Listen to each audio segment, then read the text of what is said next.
Hello students, এটা তোমাদের HS first ইয়ারের পলিটিক্যাল সায়েন্সের ক্লাস। আর আজকে আমি তোমাদের যে সিলেবাস আছে পলিটিক্যাল সায়েন্সের এইচএস ফার্স্ট ইয়ারের সেটা একটু ডিসকাস করব। তো কিছু স্টুডেন্টের সাথে যোগাযোগ হয়েছে, তো অনেকের প্রবলেম হচ্ছে বুঝতে যে পলিটিক্যাল সায়েন্সের ক্লাসে অ্যাকচুয়ালি কী পড়ানো হচ্ছে সেটা অনেকেই বুঝতে পারছে না। প্রথম কারণ হলো, দেখো, তোমাদের বেঙ্গলি মিডিয়াম ছিল স্কুল লাইফে, তো এখন কলেজে তোমাদের ইংলিশ মিডিয়াম, যার জন্য অল্প একটু ইংলিশেও ডিসকাস করা হবে। ঠিক আছে, ইংলিশে অল্প একটু পড়ানো হবে, তোমাদের ইংলিশ বেঙ্গলি মিক্সড করেই পড়ানো হবে। আর আরেকটা জিনিস হলো যে তোমাদের অনেকের টেক্সট বুক নেই, মানে যে মেইন বই পলিটিক্যাল সায়েন্সের সেটা নেই। তো আমার বইটা আমি তোমাদের দেখিয়ে দিচ্ছি। তো এই হলো তোমাদের টেক্সট বুক, ঠিক আছে, ব্লু কালারের কাভার, পিছনের দিকটাও ব্লু কালারের। আর political science HS first year, আর বাই নারায়ণচন্দ্র মজুমদার, এনসি মজুমদার, ঠিক আছে।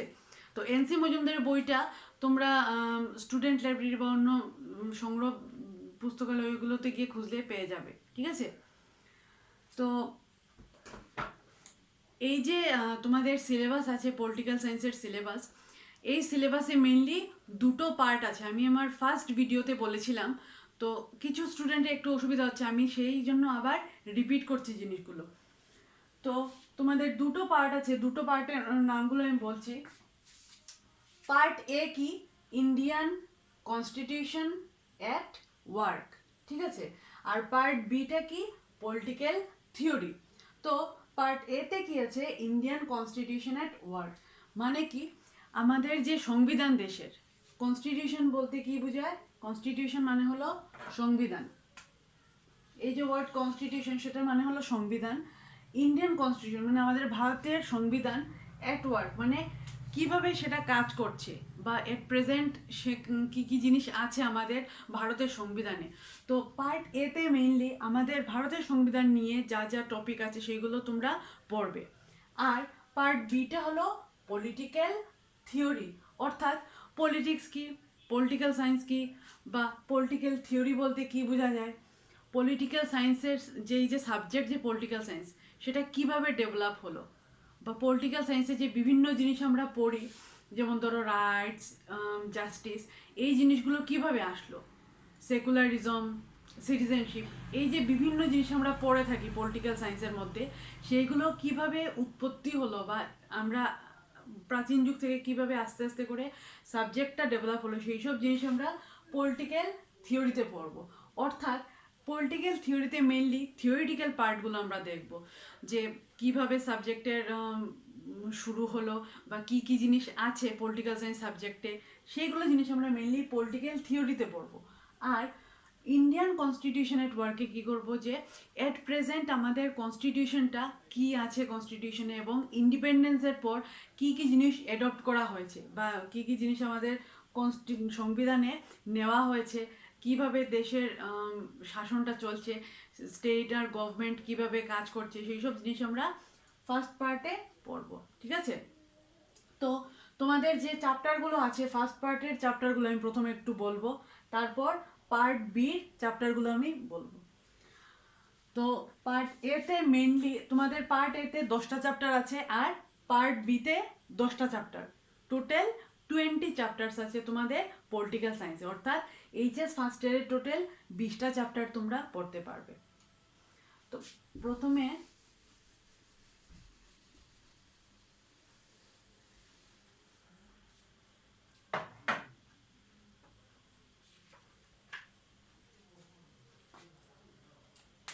এই যে পার্ট আছে, পার্টে ইন্ডিয়ান কনস্টিটিউশন এট ওয়ার্ক, সেখানে 10টা চ্যাপ্টার মধ্যে আমি নামগুলো লিখছি একটা একটা করে। চ্যাপ্টার 1 কি, making of the constitution, making of the making of the constitution।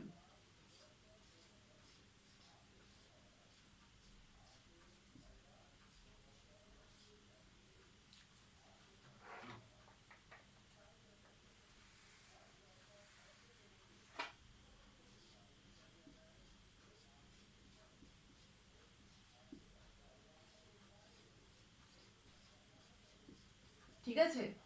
তো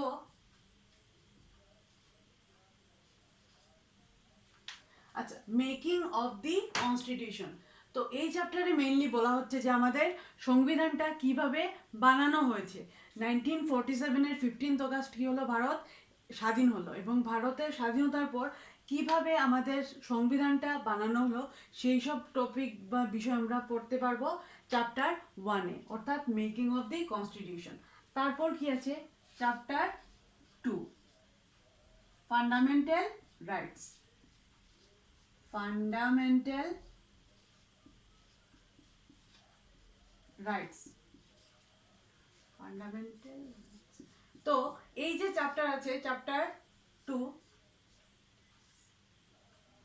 এই চ্যাপ্টার কি বলা হচ্ছে, ফান্ডামেন্টাল রাইটস অর্থাৎ মৌলিক অধিকার, অর্থাৎ যেগুলো বেসিক বা মৌলিক আমাদের অধিকার আছে আমাদের কনস্টিটিউশনে, এই দেশের নাগরিকের জন্য কি কি মৌলিক অধিকার আছে সেটা এই চ্যাপ্টারে বলা হয়েছে।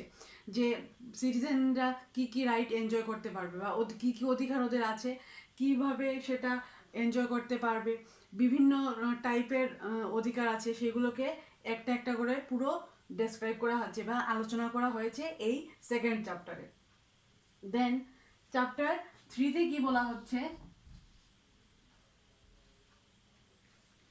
System of representational democracy. System of রিপ্রেজেন্টেশনাল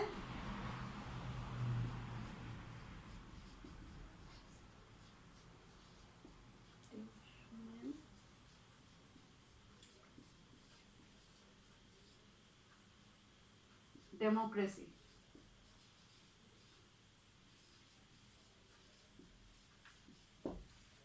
chapter 3 কি, সিস্টেম অফ রিপ্রেজেন্টেশনাল ডেমোক্রেসি। তো রিপ্রেজেন্টেশনাল ডেমোক্রেসি বলতে কি বোঝানো হচ্ছে, রিপ্রেজেন্টেশন মানে কি, যে আমাদের দেশে ইন্ডিয়াতে কি সিস্টেম, আমরা কি করি, ভোট দিই, ভোট দিয়ে আমরা কি করি, আমাদের রিপ্রেজেন্টেটিভকে ইলেক্ট করি, মানে আমাদের প্রতিনিধি, যেটা বেঙ্গলিতে বলে রিপ্রেজেন্টেটিভ মানে কি, প্রতিনিধি। আমাদের প্রতিনিধিদেরকে আমরা কি করি, ভোটে ভোট দিয়ে ইলেকশনে ওদেরকে আমরা নির্বাচিত করি, যে একজন জিতবে এবং যারা কম ভোট পাবে ওরা হেরে যাবে।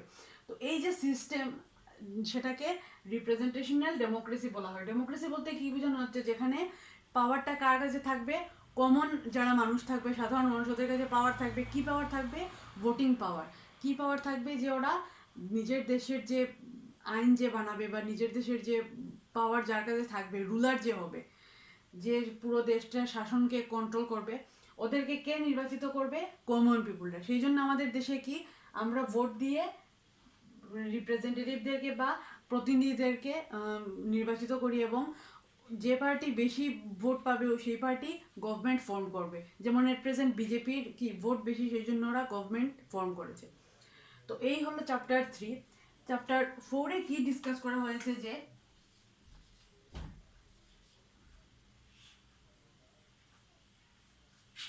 Executive in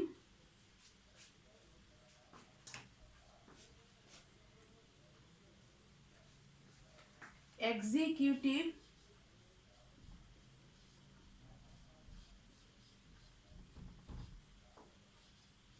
in a parliamentary system.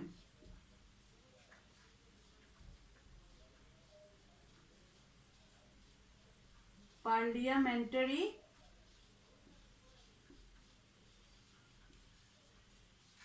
system.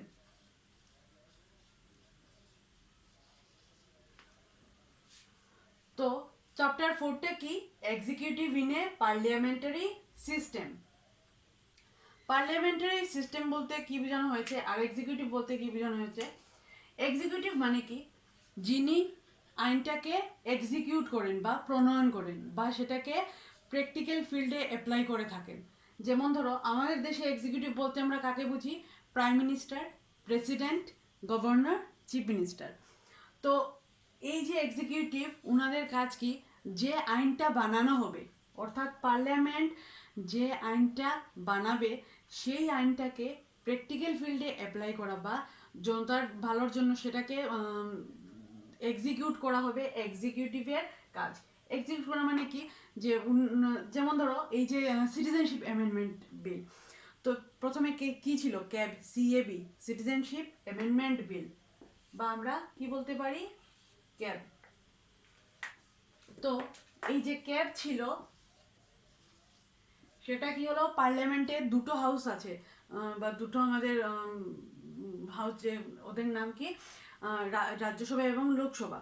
তো এই রাজ্যসভা এবং লোকসভা মিলে কি করলো, সিটিজেনশিপ অ্যামেন্ডমেন্ট বিলটা পাস করলো। তারপর কি হলো, আমাদের দেশের প্রেসিডেন্ট উনি কি করলেন, সেটাতে সিগনেচার করলেন। সিগনেচার করার পর সিটিজেনশিপ অ্যামেন্ডমেন্ট বিলটা কি হয়ে গেল, সিটিজেনশিপ অ্যামেন্ডমেন্ট অ্যাক্ট, মানে একটা আইন হয়ে গেল।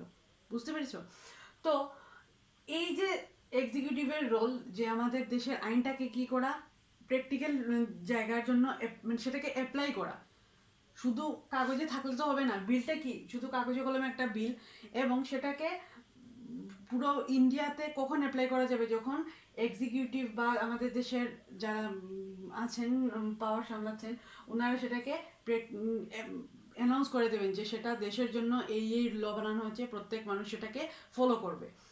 তো এই যে সিস্টেম, সেটা আমরা কোথায় দেখতে পাই, এক্সিকিউটিভ ইনে পার্লামেন্টারি সিস্টেম, অর্থাৎ এক্সিকিউটিভের কি কি কাজ, ঠিক আছে, কিভাবে প্রেসিডেন্ট প্রাইম মিনিস্টারকে ইলেক্ট করা হয়, ওনাদেরকে কিভাবে ওনারা পজিশনটা পেয়ে থাকেন, বা প্রাইম মিনিস্টার প্রেসিডেন্ট হতে গেলে কি কি যোগ্যতা থাকতে হবে, তারপর ওনাদের যে পদ আছে সেটা কত বছরের জন্য, বা ওনাদেরকে কীভাবে সরানো যায় সেই পদ থেকে, সেই সব জিনিস আমরা মেইনলি চ্যাপ্টার 4-এ পড়বো।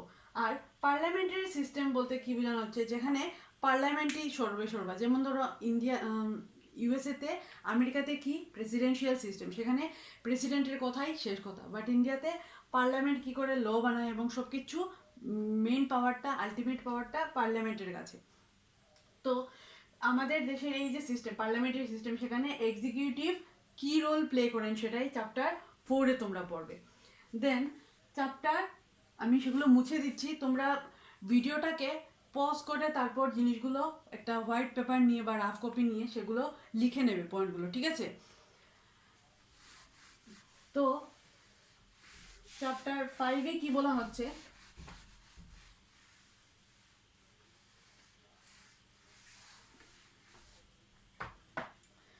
চ্যাপ্টার 5-এ বলা হচ্ছে legislator at the central and state level. Chapter 5, legislature at the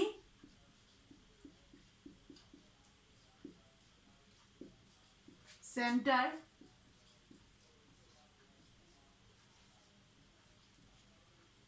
and state level। অর্থাৎ এই চ্যাপ্টারে কি বলা হচ্ছে, লেজিসলেচার মানে কি, হু মেক্স দি লস, মানে লেজিসলেচার বলতে কাকে বোঝানো হচ্ছে, যারা আইনটা বানায়। অর্থাৎ আমাদের দেশে কি সেন্ট্রাল বা কেন্দ্র সরকার বলতে গেলে আমরা কি পার্লামেন্টকে বলতে পারি, স্টেটে আমরা কি আমাদের স্টেট লেজিসলেটিভ অ্যাসেম্বলি। তো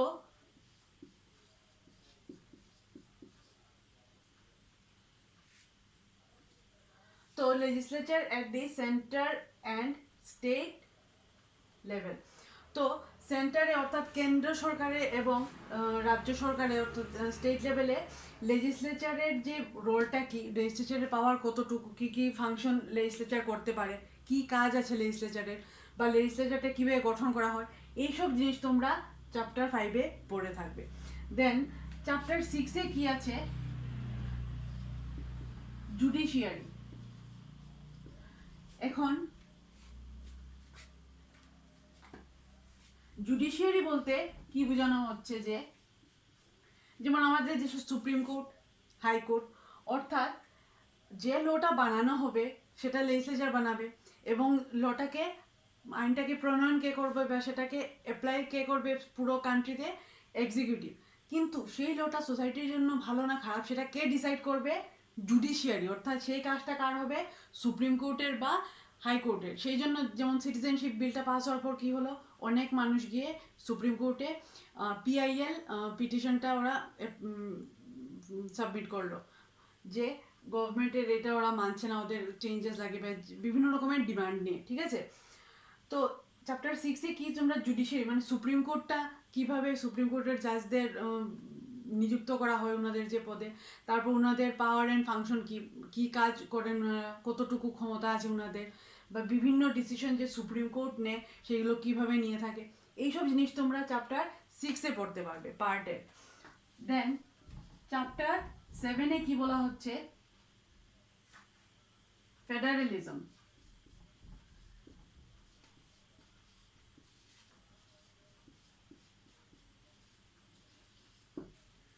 তো ফেডারেলিজম শব্দটা মেনলি কোন সেন্সে ব্যবহার করা হয় কি হিসাবে, যে যে পাওয়ার থাকবে একটা দেশে সেই পাওয়ারটা দুটো লেভেলে ডিভাইড করা থাকবে, একটা থাকবে সেন্ট্রাল লেভেলে আর একটা স্টেট লেভেলে, ঠিক আছে।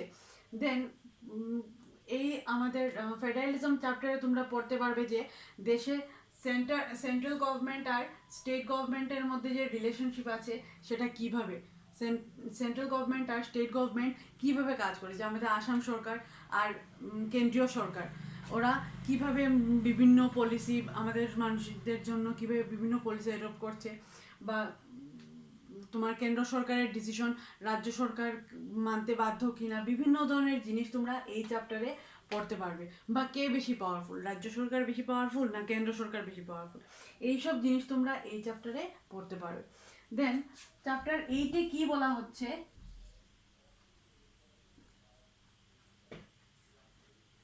Local government.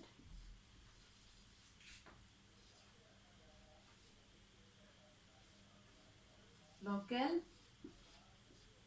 গভর্নমেন্ট, আচ্ছা গভর্নমেন্টের আমি শর্ট ফর্ম লিখছি। লোকাল গভর্নমেন্ট বলতে কি বলা হচ্ছে, যে প্রথম দেখো সেন্ট্রাল গভর্নমেন্ট থাকবে কেন্দ্রীয় সরকার, তারপর রাজ্য সরকার, তারপর যেমন ধরো আমরা গ্রামে কি দেখতে পাই পঞ্চায়েত গ্রাম সভা টভা থাকে, বা আমাদের গণগঞ্জে যেমন মিউনিসিপ্যালিটি আছে। তো এই যে লোকাল লেভেলের যে গভর্নমেন্টটা কিভাবে কাজ করে সেই সব জিনিস ডিসকাস করা হবে চ্যাপ্টার 8-এ, সেই বিষয় নিয়ে আলোচনা করবে চ্যাপ্টার 8, লোকাল গভর্নমেন্টটা কিভাবে কাজ করছে। তারপর চ্যাপ্টার 9টা কি তোমাদের, তোমরা একটু দেখে নাও ইয়েটা।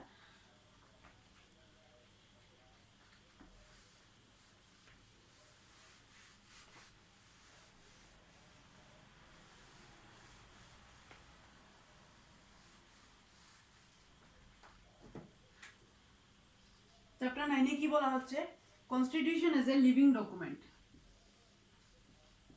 কনস্টিটিউশন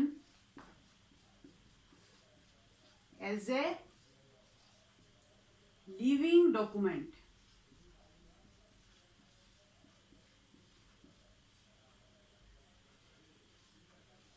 ডকুমেন্ট তো কনস্টিটিউশন আগে আমি বললাম মানে কি সংবিধান, ঠিক আছে, এবং constitution as a living document. তো কনস্টিটিউশনকে লিভিং ডকুমেন্ট মানে একটা লিভিং বলতে কি বুঝি, যে সজীব যার প্রাণ আছে। তো একটা জীবন্ত ডকুমেন্ট হিসাবে বলা হচ্ছে কেন কনস্টিটিউশনকে, সংবিধানকে, কারণ আমাদের সংবিধানটা 1950-র ভিতরে কাজটা শেষ হয়ে যায়, সংবিধানটা কার্যকরী হয়ে যায়। তো 1950 থেকে এখন পর্যন্ত আমাদের সংবিধানটা একদম সেম না, কিছু জিনিস কি করা হয়েছে সংবিধানে অ্যাড করা হয়েছে, মানে যুক্ত করা হয়েছে, এবং কিছু জিনিস সংবিধান থেকে প্রয়োজন মতো একটু বদলে নেওয়া হয়েছে, ঠিক আছে, সোসাইটির রিকোয়ারমেন্ট হিসাবে, সোসাইটির প্রয়োজন হিসাবে। তো এই চ্যাপ্টারে সেগুলো জিনিস ডিসকাস করা হবে, যে কিভাবে আমাদের সংবিধানে কোনো জিনিস প্লাস করা যায় বা কিভাবে কোনো জিনিস মাইনাস করা যায়।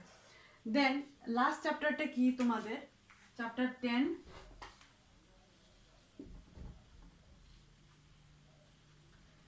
যে political philosophy underlying the constitution. Political philosophy underlying the constitution. Underlying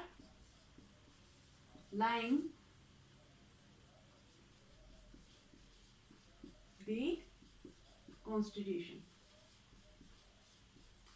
তো লাস্ট চ্যাপ্টারে কি বলা হচ্ছে, পলিটিক্যাল ফিলসফি অর্থাৎ কি কি পলিটিক্যাল সায়েন্সকে কি বলা হয় বেঙ্গলিতে, রাষ্ট্রবিজ্ঞান।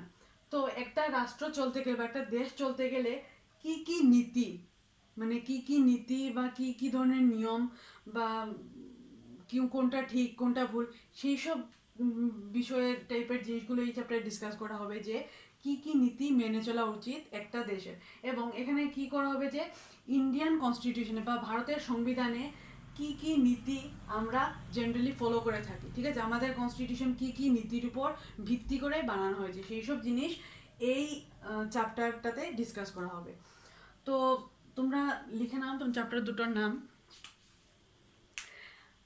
আমার নেক্সট ভিডিওতে আমি পার্ট বি এর মধ্যে যে চ্যাপ্টারগুলো আছে তোমাদের একটু বুঝিয়ে দেব, যাতে তোমরা সিলেবাসটার আইডিয়া পেয়ে যাও। আর টেনশন করতে হবে না, কারণ লকডাউনের পর এমনিতেই ভালো করে পুরো ক্লাস স্টার্ট হবে।